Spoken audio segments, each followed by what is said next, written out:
I always think of teaching in terms of seasons of life. Like, what if this is a 30-day season or a 90-day season? What's the most important thing we could fix now? And so, what's the biggest constraint? If you think of the theory of constraints, everyone has a bottleneck. Maybe there's multiple bottlenecks. But so I would say, probably start with energy. If energy is not a problem, go to the next one. Maybe that's sleep. If you're sleeping well, great. Go to the next one. Maybe that's tissue healing. If that's going great, awesome. Go to fat loss.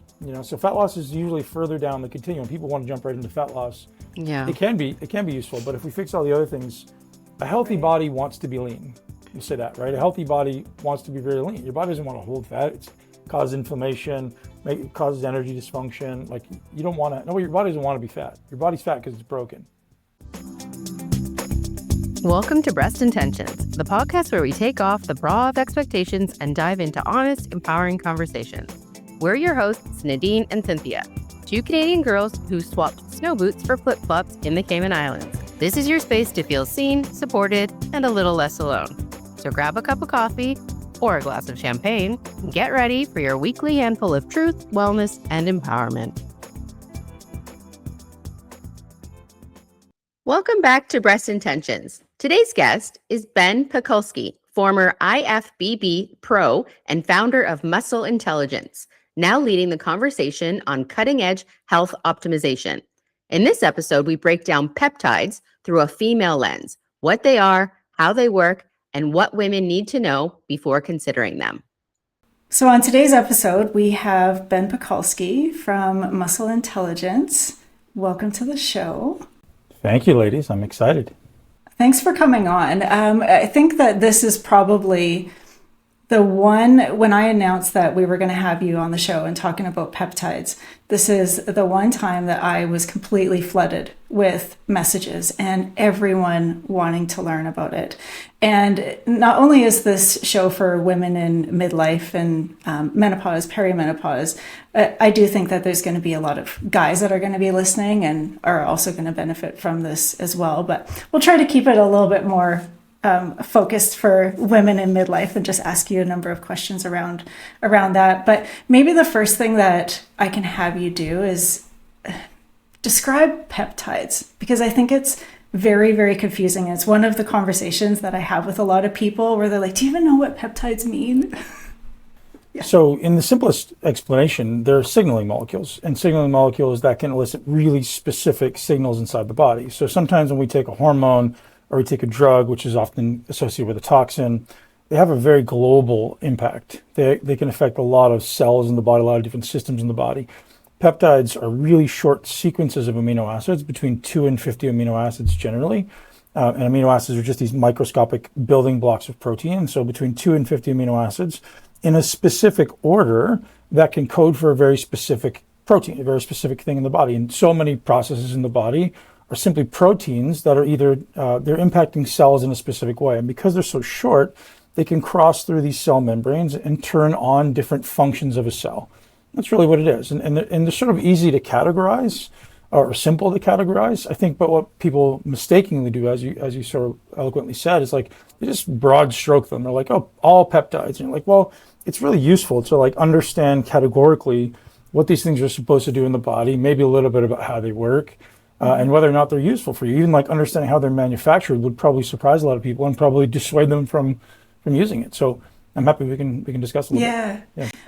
Now, one of the things that you said right at the very beginning is that unlike toxins, like that are in medications and stuff, so it's no harm to your body, as in like there's no toxins or anything in No, it? so I'll say this. Okay. I'm not anti-pharmacy. I've seen pharmacies do some amazing things, Right. Save people's lives, keep people alive a very long time, and I'm not anti.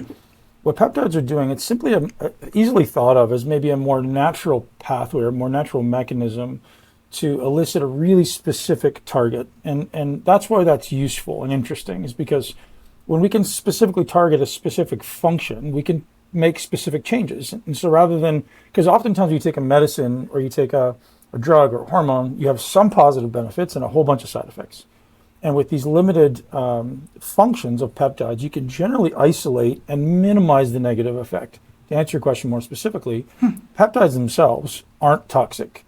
The things that they come with can very well potentially be toxic, especially in the current landscape of modern peptide therapy is, I'm guessing if I said I knew a percentage, but if I had to estimate, I'd say probably around 90% are coming out of China, maybe more.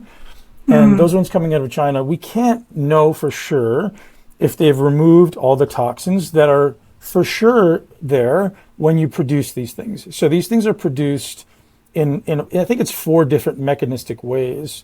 One of them is derived from insects. One of them, the 2 most interesting ones or the most common ones are derived from insects. The other one's derived from E. coli. And so if they process these peptides, they generate these peptides, and they don't remove the toxins, you're also getting potentially things like E. coli, downstream byproducts like lipopolysaccharide. You're potentially getting heavy metals, potentially other toxins in there that you don't even know. So you may be getting the right peptide, but you could also be getting some other things that you don't want. Okay. And that, I don't even remember if that's one of our questions, but I definitely do want to go down that route. Because when I was developing the questions, I was like the good, the bad, and the ugly, because there's just so much noise around peptides. And you were saying that you've been using peptides since 2003. Yeah. So they've been around a lot longer than what people think. Yeah, they were just a little bit more fringe, and I was sort of that guy who was like looking for every advantage, looking to be at the tip of the spear in performance. And so I was willing to, do a ton of research. That's really how my whole journey started, is like trying to find, I hear about these obscure molecules that people are using. Like, certainly I'm not going to inject them myself, but let me find out some research. Like, okay, this seems relatively safe. We still couldn't trust the sourcing 9 times out of 10. But we could be like, oh, the molecule itself is generally safe. And I was ignorant to not understand the manufacturing processes. And like, well, it sounds like it's pretty good. If I'm honest, I was generally pretty great with not going. So many people in my time were pulling things in from China. And I just wouldn't, for whatever reason. I just didn't believe in the quality standard, which is still to this day probably true. So it's a really big consideration. They've been around for a long time, and they still haven't necessarily changed their manufacturing standards. I'll say this, there's probably people over there doing extremely well, but I'm not sure. So, and just because it says, hey, there's a certificate of authenticity and a lab test that says it's clear of toxins, doesn't mean it's real, doesn't mean it's authentic. It could be, in modern day, we can literally fake anything. So we actually know it's good. It's difficult. Yeah. And that's another question I have coming up as well. Yeah. So then why are peptides right now becoming such a big topic of conversation for women in their 40s and 50s? Two real things that happen at the same time, 2 sort of perfect storms that happen at the same time. One, artificial intelligence has given us access to accelerated learning, specifically accelerated condensation of research. So I can take, just like you guys probably do, I can take 1 to 5 prompts in Grok or Gemini or ChatGPT or whatever you use and say, I know everything now, or very close to everything about a specific peptide, whereas 3 years ago, that wasn't even an option. So accelerating, like looking at what's the human data on this, what is where are they in clinical trials? We can actually accelerate the learning process. So that's accelerated it.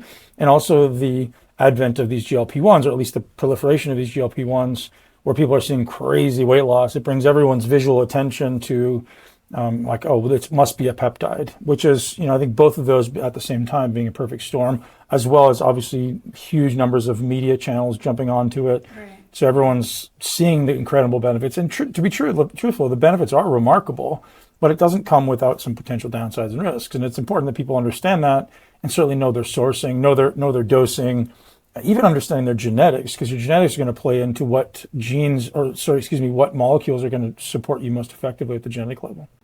Are GLP-1 peptides? They are. Yeah, okay. They're all GLP-1s are all peptides. Okay. Yep. So is that where it kind of started then? Yep. Yeah, I think it's where the frenzy. 5 years ago. Yeah, 5 years ago, BPC 157 really started. That's the one I've heard of. Very, very prominent. TB 500 started to become very prominent. Epitalin started to become very prominent. So peptides have been researched since the 70s in Russia from a gentleman named Vladimir Kavinsin. So he was sort of this pioneer in this space. And so after the Cold War, he was basically tasked with taking all these Russian soldiers who were basically on the verge of death and reviving them. So he didn't discover peptides, but he was probably the first person to perpetuate peptides for regenerative processes. So there's 50 years of data on peptides. These are not new. They've been around for a very long time. He primarily worked with really small doses of very specific peptide that can heal, let's say, your pineal gland, or heal your thymus gland, or regenerate specific tissues, or lengthen telomeres. And so he's really, really targeted. I've been blessed to be able to talk with some of his lab assistants, and they do it extremely differently than we do here in the West. And I'm happy to talk about that as well. But generally, they're doing almost like a homeopathic approach, where they're taking really small doses really frequently over longer periods of time, because what they recognize is peptides are actually there to turn on certain genes, and they don't need a huge amount of signal to turn on that gene. And so again, I'm not, certainly I didn't get to work with Dr. Kevinson. He recently passed away, but his research is very prominent from the 70s. Now, you could certainly make an argument that some of it may have not been real, some of it may be doctored, but some of the benefits of life extension, of like proliferation of reversal of disease, he's got some pretty remarkable research. So then why, if it's been around for 50 years, did it never, because it's not FDA approved, right? And some things are that's FDA just approved. what I've heard. Yeah, so Okay. some of the things are FDA approved and have been for years. I think, Okay. things like growth hormone precursors, growth hormone secretagogues and analogs have been around probably 15 or 20 years. They've been around a while. But they didn't get huge Okay. amounts of notoriety and publicity. They were more Yeah. common in longevity clinics or with longevity doctors, which have existed for 20 years. Okay. But it didn't become mainstream because I think people have an association with growth hormone, like, because there was one study, I think there's only ever one, I could be wrong, that showed growth hormone can accelerate cancer growth.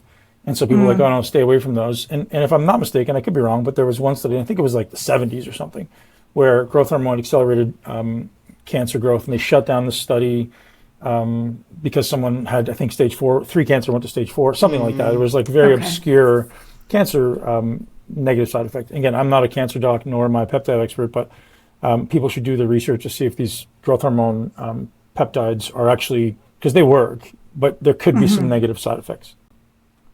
Okay, so kind of going towards like struggles and symptoms, and like the main peptides that you were talking about, like the BPC 157, Yeah. like kind of like the common ones that are out there swimming around on social media and like that people have heard about. Yep.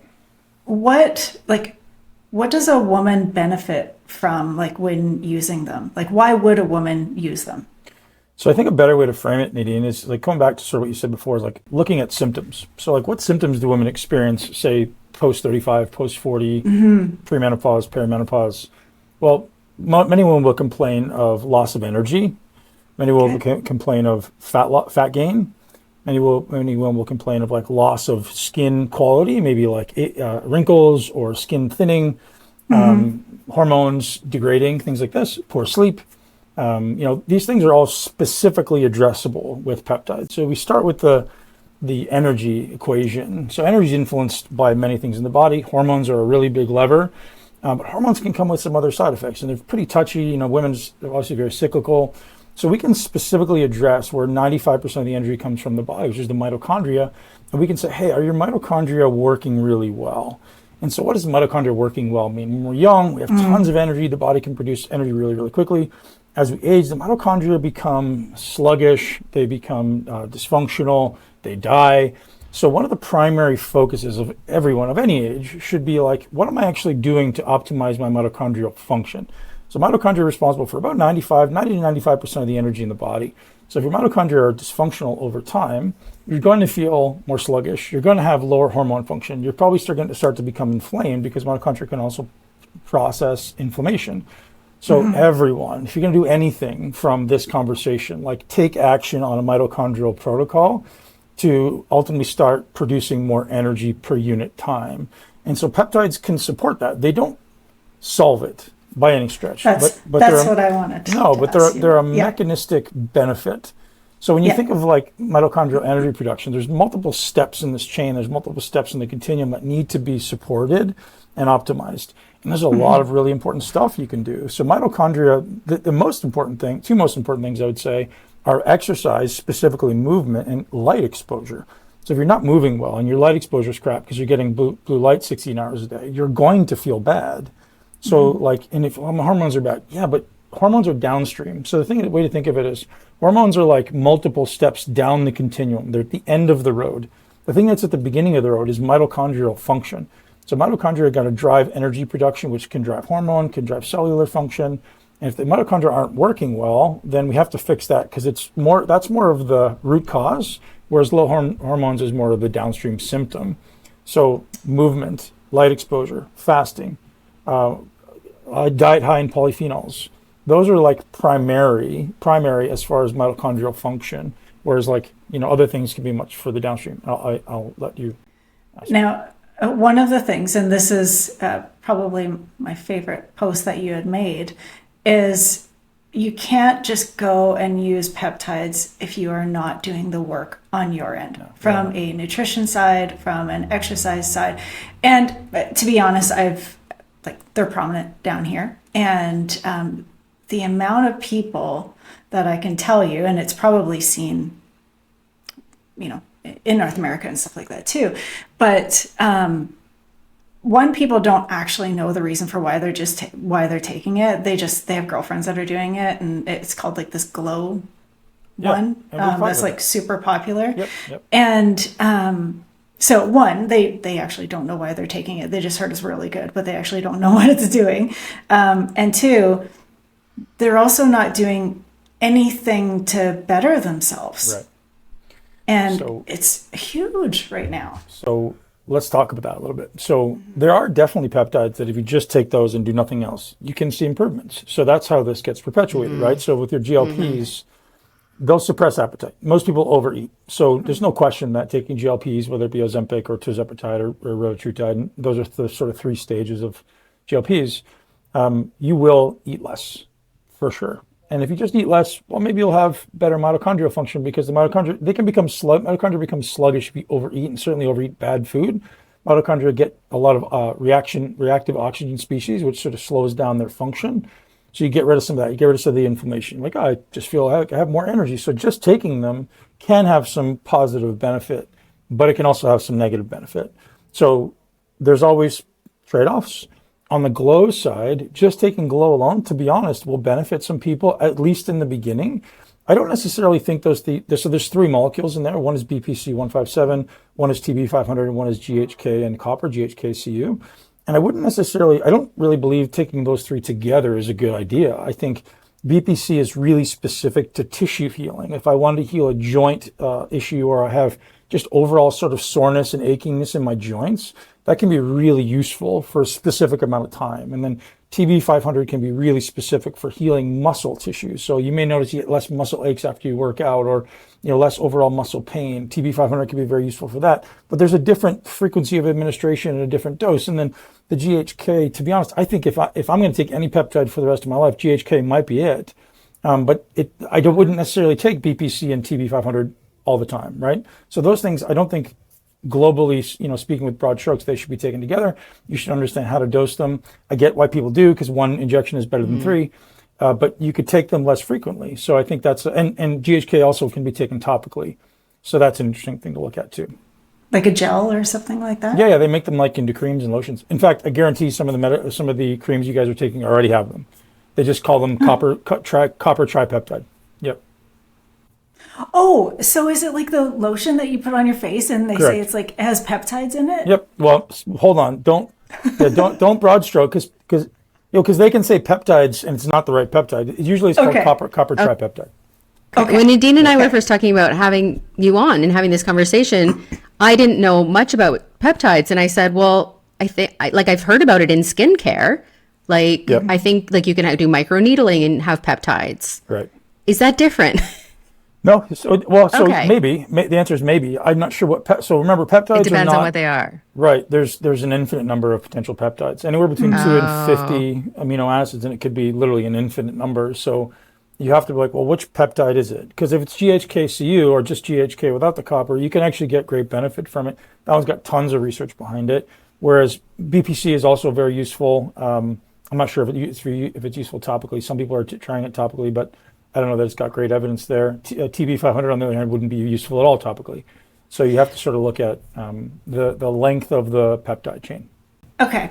Yeah. So I know someone that is I actually don't know what he's using, but I think he has a shoulder issue, and he injects it into the shoulder area, which I'm assuming BPC 157. Okay, that's what it Are is. they it works. injections? All of They're them? injections. So BPC is also an oral. So if anyone has gut dysfunction, BPC is an incredible healer for leaky gut. So it has fantastic oral availability. So BPC can be taken both by injection and orally.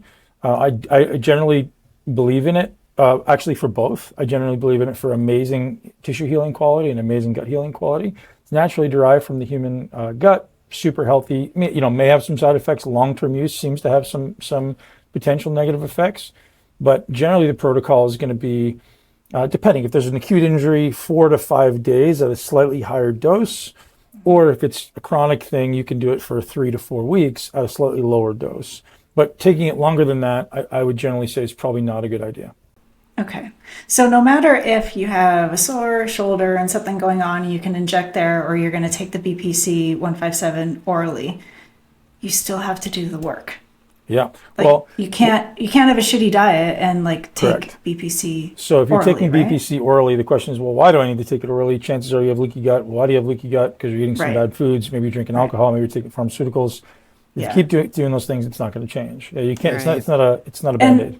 And I think that's really what I'm trying to get at. Like even with this podcast is, yes, there's benefits and all of this, like with peptides, but like you said, even in that one post, you have to do the work. Like it's not something, and I guess in a way it's kind of like, for some people with the GLPs, you still have to do the work. Super useful. But can it help you do the work? Like not right, that's where I was going to go. Okay. Yeah. Okay. So the first thing I do with all my clients now, and I strongly suggest you guys do this too, is like run their genes. And when you start to understand a little bit of genetics, you start to see there's absolutely predispositions for overeating. There's predispositions for impulsivity. And if someone has really high predisposition to overeat or be impulsive, they're going to have a really hard time adhering to a diet. Some people just shame people and go, well, you have bad appetite control, or you have bad discipline. I don't think it's the truth. I think everyone experiences it very differently. So someone who's got, what we'll call high obesity genes, like a frequent number of obesity genes, is going to have a predisposition to overeating foods. It's very common. Now, that doesn't mean that they get a free pass and like, oh, sorry, it's like there's no discipline involved. There still is discipline involved. But giving someone that little bit of a head start to make them recognize, like, and I've had clients say this, they're like, man, I didn't realize how much I thought about food before taking these things. You're like, oh, okay. So it's, there's a very wide variability. And so, yes, if someone is thinking about food chronically, if they're chronically snacking, like what you and I don't recognize is there's people out there who finish eating meal 1 and then start immediately thinking what they're going to eat for meal 2. And you're like, the rest of us go out and do work and we have a purpose and we, do things that are social maybe. But people who have obesity challenges, one, their signals are dysfunctional in their brain. They may have obesity genes, which basically means they don't feel satiated, which maybe means their mouth palate is different than yours and mine. You're like, gosh, that's a lot of strikes against you. And so, especially when they become addicted to hyperpalatable foods, which makes it worse. So again, there's a long conversation. So if you're eating, hyperpalatable foods, which basically means, processed foods, high sugar, high fat, high salt, if you're eating those things consistently, your brain is being hijacked constantly, and you're going to want to eat more and more and more and more. If you switch to natural foods, maybe GLPs help you do that in a short amount of time. Now all of a sudden you're like, oh, I've developed an appreciation for real foods. I no longer feel like, because most people are eating to medicate themselves, right? They're like, I feel terrible because hyperpalatable foods make me feel good. I get a big peak, and then boom, I crash. And after I crash, now I'm thinking about how I can get more food. I find there's also like the guilt with it. Like, correct. I want to eat healthy. I want next time I'm going to. But then for some reason you don't. Maybe there's a potluck at work or somebody's birthday, and you're like, okay, next time. So I think the change of it can help change the mindset to then, that's okay. It'll let you not do it. It'll let you not be impulsive. I don't know if it's going to change your mindset, because what generally will happen is as soon as people go back and they stop it, your environment is going to determine your outcomes, right? So if you're someone who's constantly got cookies in the house, you got pizza in the house, you got junk food in the house, if you're hungry, you're going to eat it. And so what it allows you to do is, like, 1, change your body, get you to the point where you feel confident and capable. 2, make some lifestyle changes if and when you're ready to make those changes. And if you're like, hey, I'm going to take all these things out of my house and they're just not there, now when you're hungry, you're reaching for carrots and celery instead of you're reaching for donuts and cookies. And unfortunately, that's just the way it's got to be. And people need some you guys do this stuff. They need some guidelines around, like, some rules. Like, hey, I can eat all the cookies I want on Sundays, but Monday to Saturday, I'm going to keep it super clean. Something as simple as that, Again, that's maybe not an example for everybody, but giving people the opportunity to win in the beginning, peptides can do that. Okay. And some could potentially give more energy. Is that what you were saying? So then they're wanting to go exercise more and they're wanting to do these things. So the first thing, by suppressing frequent eating, so people become addicted to eating because food gives them energy. If you've ever felt like super tired and like you eat a little bit, like I feel energized. So people are chronically tired, can overeat because food is an instant energy source. Well, so too is the sun, and so too is movement. But getting started can be hard because food is easy. Right. So if we can get people off of frequent food dosing and get them eating, a couple regular meals a day, and that fasting in between meals, or that fasting in between days, actually can clean out the mitochondria. That can give you more energy, and that can give you a little bit more sort of residual, sort of reserve to start going and moving. That's one side of the equation. The other side of the equation is mitochondrial optimization, which is, there's some specific peptides for that, which those produce energy. So we can actually take peptides to kickstart mitochondria, which is very interesting. And then there's also the sleep equation, because I know a lot of women as they age, they get hot, they don't sleep. Well, there's other things we can take specific peptides for sleep. So we can take growth hormone peptides, we can take deep sleep inducing peptide, pineal, we could talk about all those.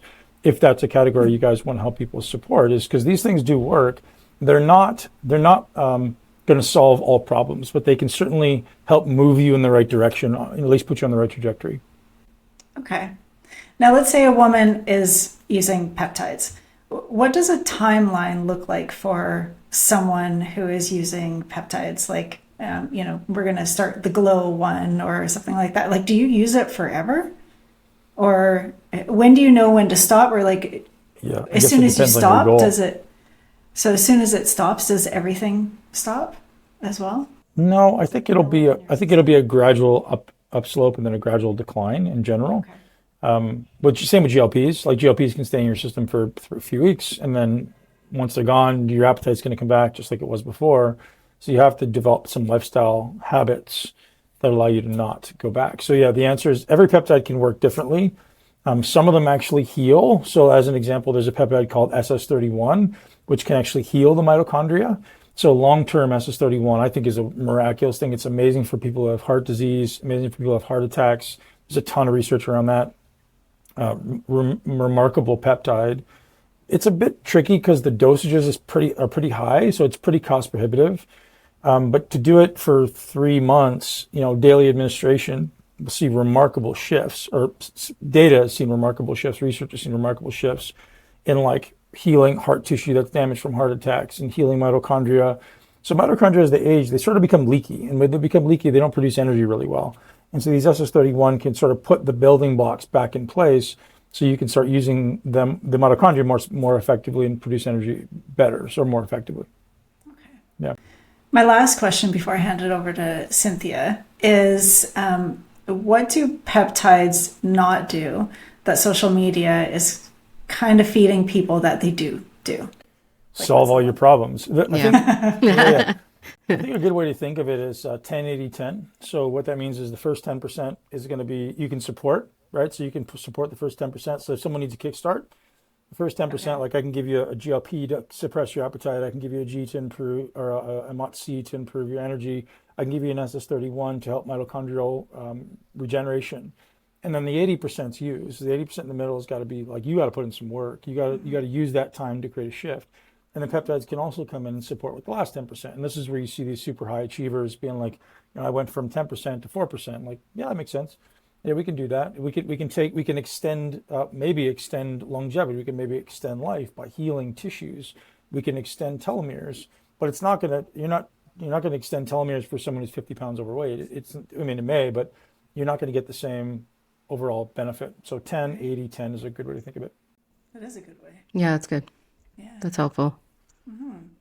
So this all sounds amazing, and like I want to take all of them, but probably shouldn't. How do we know?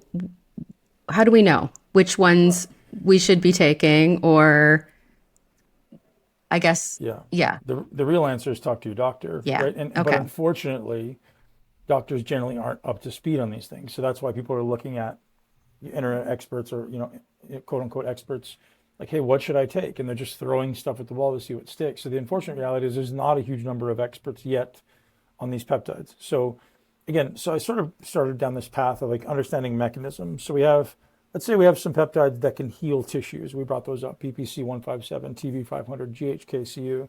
Those can heal. And then you're asking, well, what's the risk to reward? Like how much am I going to benefit to how much am I potentially risking? Is it going to have a negative side effect? Those three generally have a pretty great safety profile. And they're really good for healing skin. They're really good for healing muscles. They're really good for healing tendons, really good for healing the vascular tissue. So if we're talking healing, if you're saying, I walk around every day and I've got joint pain and my muscles really hurt and, I feel like my skin is starting to sag, you're like, well, I should probably start there. And, if that's the biggest challenge you're trying to solve. And then you're like, I'm really tired. You're like, okay, well, let's solve the mitochondrial challenge.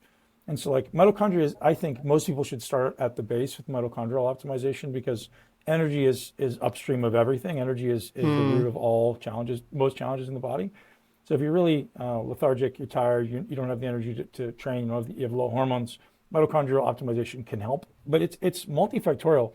It's not ever, I would never say, hey, just take this peptide and all your mitochondrial challenges are going to be better. There must be exercise. There must be light exposure. There probably is some supplements. There's in sleep optimization. There's probably some fasting. So when we talk about mitochondrial optimization, it's this multifactorial approach. Never just like, just take this peptide, everything's going to be better. It doesn't work. And then then we can go to like hormone optimization, and we could say, well, we can certainly optimize for men. You can optimize testosterone. You can optimize growth hormone, certainly for women as well.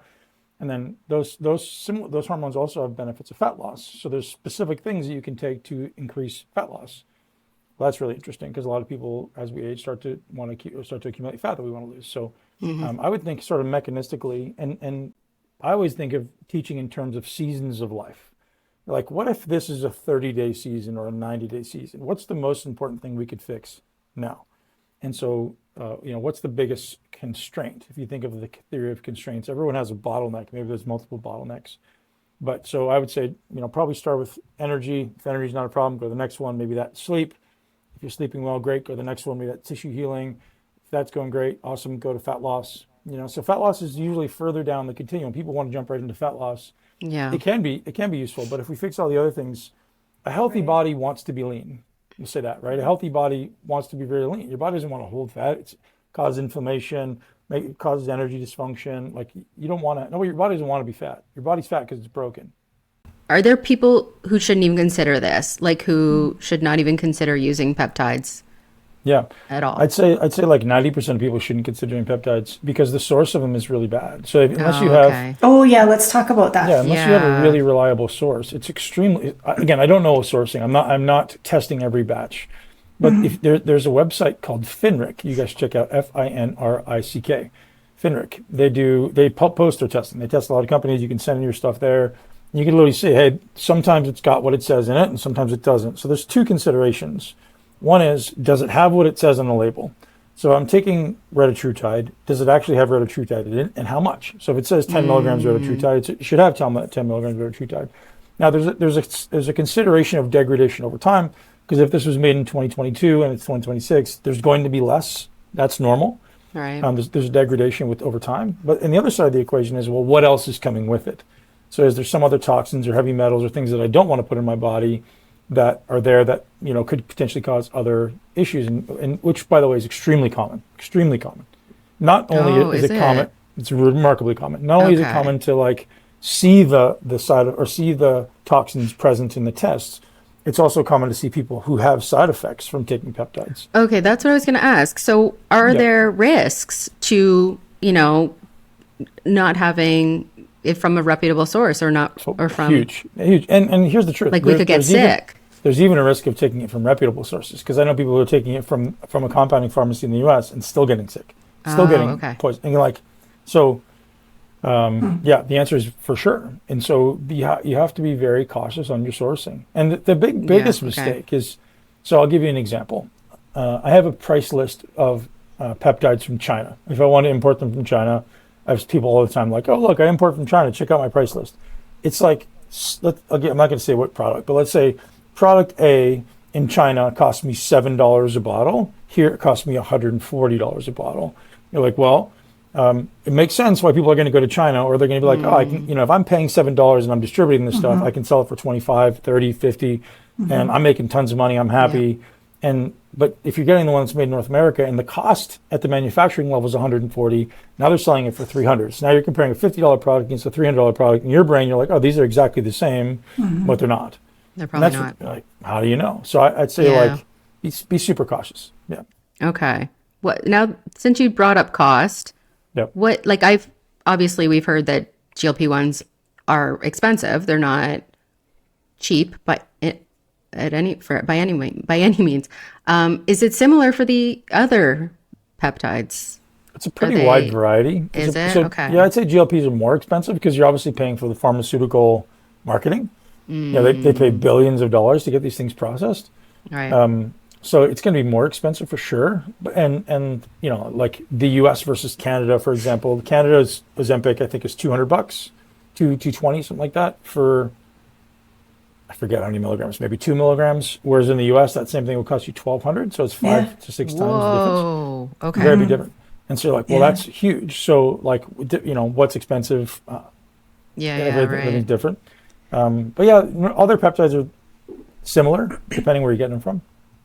Where are the majority of people in North America, like Canada and the US, getting the peptides from? Like, they're getting them from the doctor, or they're ordering them themselves? So they're online. You can find for research use only websites.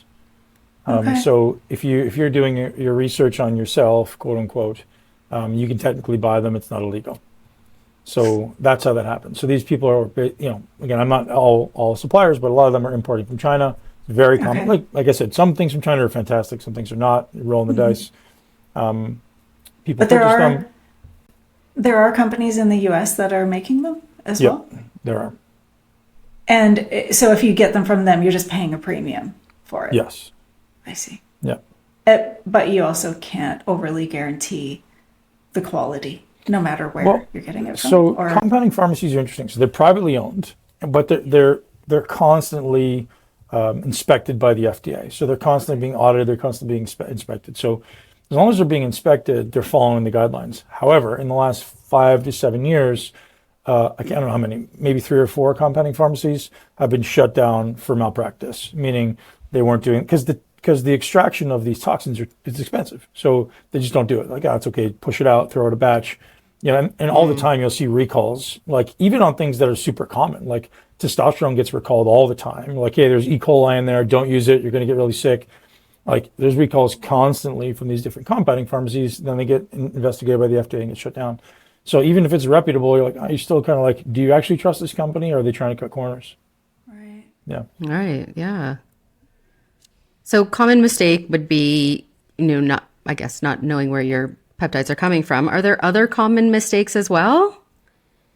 Like taking too much or? Yeah. So dosing of these things can be a little tricky. So most people who aren't familiar with, because basically you're sent a sterile water and then a vial with some lyophilized powder. You have to take some of the sterile water, put it into the lyophilized powder in the right amount, and then take out the right amount and inject it. And so there's a large number of people, competent people, who have way overdosed and had some serious side effects. So very, very competent people, very experienced people make mistakes. So it's it's a challenge. Yeah, that would be intimidating for me, for sure. Right. There's a million videos online of people showing you how to do it. Right. So, but there's still like, some people still are doing easy it to first make thing a in the morning. mistake. Totally. You just not paying attention, messing around with something else. And is it possible to take the wrong ones together? Or it's a good question. Not so I've never seen anyone have a negative effect from mixing them together, but you could certainly, for example, some of these are very importantly taken in the morning, and some of them are very importantly taken at night, and that could easily be flipped. Oh, okay. So you can take something in the morning or in the evening that's going to keep you awake, and that's a bit of a problem. That's common. Yep. Okay. Could it backfire, or could there be unwanted side effects if they're used in the wrong time in a woman's hormonal cycle? Do women's hormones play a role? Women's hormones play a role in everything. To answer that question specifically, I'm probably not the right person. I'm not an expert in hormones, nor am I an expert in peptides. So I would say find someone, and these people exist. They're not common, but they exist. People who are experts in women's physiology, women's hormones, and peptides. They exist, especially in the last couple of years. People are learning. Again, I don't know any, but they certainly exist. Mm-hmm. Are there questions we should ask, or we could ask, like our doctor or practitioner, to know if, we're in safe, ethical hands? Yeah, where are they getting their information from? And that's the thing too, even just like with doctors that you see, doctors down here, they're all learning as well. Yep, and they're all learning from ChatGPT, which is very biased and very wrong a lot of the time. So you're like, right. So if you're not reading the research papers, and listen, even if you are reading the research papers, a lot of these research papers are not in humans, they're in animals. So you have to know that. You're like, a lot of these things are done in mice. I'm like, okay, well, it works in a mouse. Is it going to work in a human? Correlation is high, but it doesn't mean that the results are going to be the same. So these ones that are FDA approved, like your GLP-1s, they have tons of human data as well. So you're more safe when there's human data. But many of these doctors are like, they're learning the same way you are, right? They're like watching somebody on Instagram in a 15-second reel, and they're like, oh, now I'm an expert in this peptide. And you're like, well, how does that interact with this one? Because you have to know mechanism as well, right? So every hormone acts on a really specific pathway in the body, and there's going to be interactions. Generally, they're not, because peptides are really quick acting in the body. Generally, they're generally in for a very short amount of time. We can probably comfortably say unless you're taking a bunch of peptides at the same time, there's probably not huge likelihood of interaction, although there could very well be some. You have to understand mechanistically what's happening as well. So like at a cellular level, what's actually happening. This is such good information. I know, it's fascinating. Everyone needs to hear this stuff. So, but everyone doesn't want to hear this. You know what they want? They want, tell me the protocol. Yeah. Like, give me the protocol. Tell me what to take, and I've got the secret I'll go get it tomorrow. protocols. I'll share them with you guys just afterwards. Kidding. Just us. Yeah. So, well, it's real because, it's funny. I got sent something this morning from this guy who's, an influencer in the space, and he's basically giving away all his protocols for free. And I think that's very helpful on one side, and on the other side, very challenging because like everyone wants the protocol. And I mean, I give guys protocols all the time. I'm like, oh, here, this is what this, I've taken a lot of courses and read a lot of books, and like, here's what this doctor is suggesting. And there's some really amazing, I've been doing peptide conferences, I think 2018 or 19. And there's some really useful protocols. But then you look at Dr. Cavinson, who's the godfather of peptides, and then you look at Dr. Seeds, who's sort of the modern leader in peptides, and they're saying really different things. And you're like, well, how do we know? So that's sort of the way we look at it. It's like the answer is probably somewhere in the middle, or maybe not at all, but always comparing, contrasting what the experts are saying. And these people have been doing it for a very long time, so we tend to put some trust in what they're talking about. So if you had to give a midlife woman one grounded, non-hyped piece of advice about peptides, what would you want them to understand before even saying yes or no?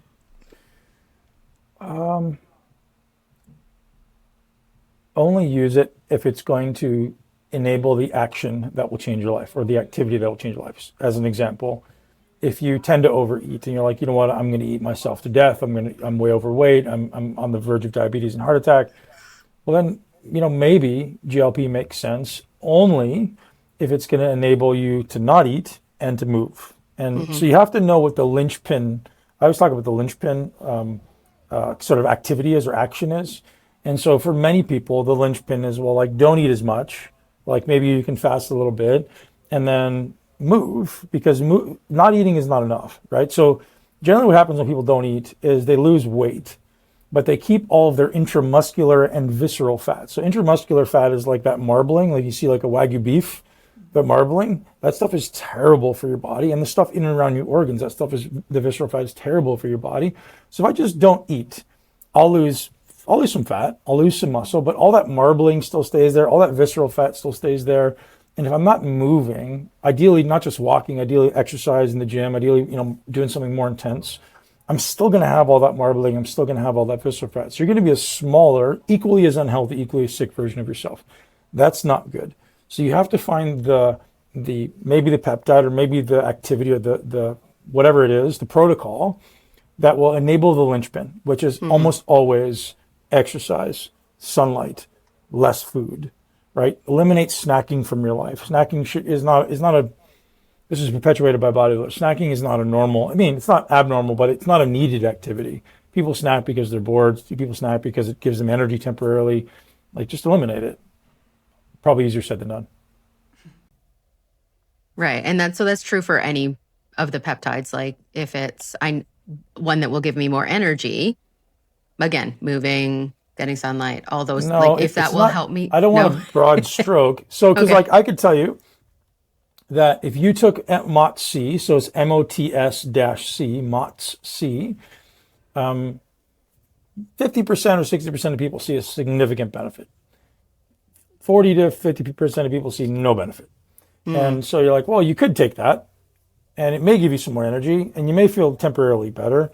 But then if you don't take it the next day, then you're not going to get that same benefit. So you're like, well, is that the right one for you? So Yeah. I think it takes a lot of nuance and experience to truly understand.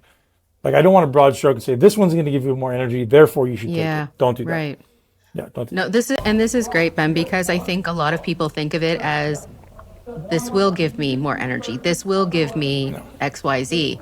And I think that we've shown today that there's more to it. It's not just a simple take a shot or take a pill and you're good to go. Two things that I advise your listeners to do: go to you or someone, genetics and blood work, even a urine analysis, maybe a stool analysis. So we do what we call a 7-part diagnostic. And what that allows us to do is understand what game we're playing, right? So what that means is, if I look at your genetics, I see, hey, how's that expressing in your current blood work? How's that expressing in your current urine analysis? How's that expressing in your gut? How's that expressing in your sleep and stress? And now I could say, okay, based on all this data, this is the linchpin. This is the thing that's constraining you. There's probably 1, 2, or 3 things that are your biggest constraints. And maybe it's appetite control, and maybe it's the predisposition to store fat, and maybe it's really bad sleep.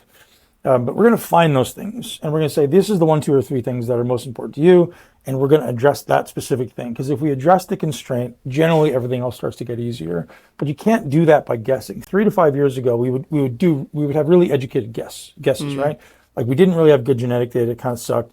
The lab work we had was good, but it's getting exponentially better. Now we've got AI to process these things. We get so much more focused on what's truly important. We get so many more data points to be like, oh, for you, Nadine, it's this specific thing that's going to be your constraint, or it's going to be the thing that kills you long term. Let's address this thing. Yeah. And that allows us to be really focused. I call it precision performance, right? So all of our protocols are based around precision. It's not just like everyone should be taking vitamin D or everyone should be taking urolithin A. I'm like, I'm not sure if you should be taking it. Let's look at what's happening inside your body today. Mm-hmm. Yeah, that's very helpful. Now, last question. How do people contact you? And, well, can anyone contact you? Anyone can jump on a phone call. So we don't work with everybody. Okay. Yeah. So if you go to muscleintelligence.com/apply, APPLY, you can jump on a phone call, talk to somebody on my team, and very least you'll leave there with some action items on how to be more effective in your decision making. So it's not a sales call. We get on, it's like an information call.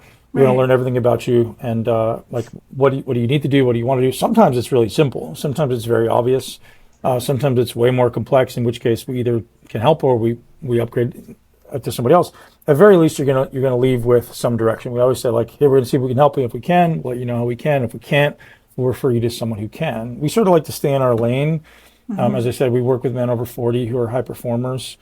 That's primarily the focus. And as I said, also sort of off air, that ends up evolving into working with their wives as well. And now they're parents sometimes. But yeah, it's really rewarding, to be honest, to know that people trust us with their, and I don't want to say health, because health is not, I don't prescribe health, I don't diagnose health, but it's always performance. Like, I want you to perform well, and performance means you have the energy, you have the vitality, you have the recovery to do the things you want to do, right? I'm really inspired by people who live their most authentic life, which means, like, I got to wake up every day feeling inspired. I got to wake up every day feeling energized, feeling focused. And so a lot of our coaching is really just like helping guys drive the car faster, so to speak, instead of getting injured or having some limitations. Right. That's awesome. This has been so enlightening. It's something that I've actually, and like I've said when I posted as well, I have I have no understanding of peptides. It's something that I've seen. It's just something I haven't had the time to really learn about. And again, where do I go to really learn about it too? It's a full-time job, right? It's Yeah. like you need a master's degree or a PhD in peptides, and like it's hours and hours a day. But like I said, I've been doing it for such a long time, but I Right. still study it for 1 to 2 hours a day. Well, you trying have keep to, up on because you it's have to. evolving, Keep right? up on it, yeah. Yep. Yeah. Well, thank you for coming on, Thank you, ladies. taking the time. Thank you so much. We appreciate it. Appreciate you, ladies. Thanks for joining us on Breast Intentions. We hope you felt seen, supported, and maybe had a few laughs along the way. Don't forget to share, subscribe, rate, and review us. Your support keeps the conversation alive. Follow us on social media for more insights, behind-the-scenes fun, and updates on future episodes. Got a topic you want us to dive into? We'd love to hear from you. Remember, life's too short for bad bras, toxic relationships, and kale you don't actually like. So until next time, stay bold and keep your breast intentions exactly where they belong, front and center. Now go crush midlife, or at least today's to-do list. Cheers!